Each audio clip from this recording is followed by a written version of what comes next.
సోదర సోదరి కాకినాడ సోదర సోదరి మనకు వచ్చే నమస్కారం. ఈనాడు మరి కొన్ని నిమిషాల్లో ఎన్నికల ప్రచారం మొదలబోతుంది. మీరందరూ కూడా కాంగ్రెస్ పార్టీ అభిమానులుగా, కాంగ్రెస్ పార్టీని బలపరిచే వ్యక్తులుగా ఈ సభకు వచ్చినందుకు అందరికీ కృతజ్ఞతలు తెలుపుతున్నాను. నేను ఈనాడు మరి కాకినాడ కాంగ్రెస్ అసెంబ్లీ అభ్యర్థిగా మనతో నానాజీ గారు ఉన్నారు, అలాగే పార్లమెంట్ అభ్యర్థిగా నేనున్నాను. 10 సంవత్సరాల క్రితం నుండి ఆంధ్రప్రదేశ్లోని ప్రజలు, కాకినాడ పట్టణ ప్రజలు కాంగ్రెస్ పార్టీకి పట్టం కడుతున్నారు.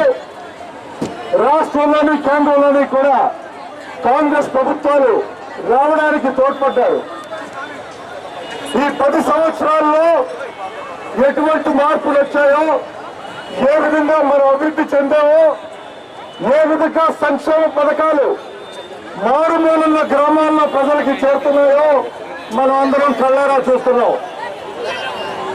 మన కాకినాడ పట్టణమే ఏ విధంగా అభివృద్ధి చెందిందో మనం చూసాం. ఏ విధంగా మహిళలు ఇందిరా క్రాంతి పథకం ద్వారా, డ్వాక్రా స్కీమ్ ద్వారా వాళ్ళ కాళ్ళ మీద నిలబడుతున్నారో మనం చూసాము.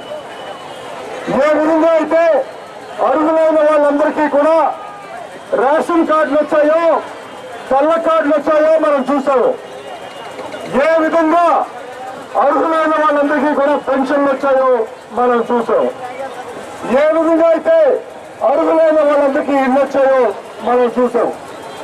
ఈ విధంగా ప్రజలకి ఒకవైపు సంక్షేమం చేస్తూ, ఇంకోవైపు అభివృద్ధి కార్యక్రమాలు చేస్తూ రాష్ట్రాన్ని, దేశాన్ని కూడా కాంగ్రెస్ పార్టీ ముందొచ్చుకు తీసుకెళ్ళిందని నేను ఇవాళ గర్వంగా చెప్పగలుగుతున్నాను. నేను మనం చూడండి ఏ విధంగా పనులు చేసాయో చూడండి.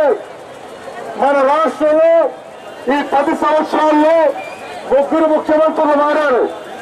రాజశేఖర్ రెడ్డి గారు, రాజశేఖర్ గారు, కిరణ్ కుమార్ రెడ్డి గారు కూడా ముఖ్యమంత్రులుగా ఉన్నారు, కాంగ్రెస్ ముఖ్యమంత్రులుగా ఉన్నారు.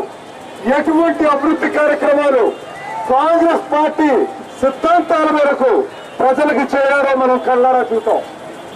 అటువంటి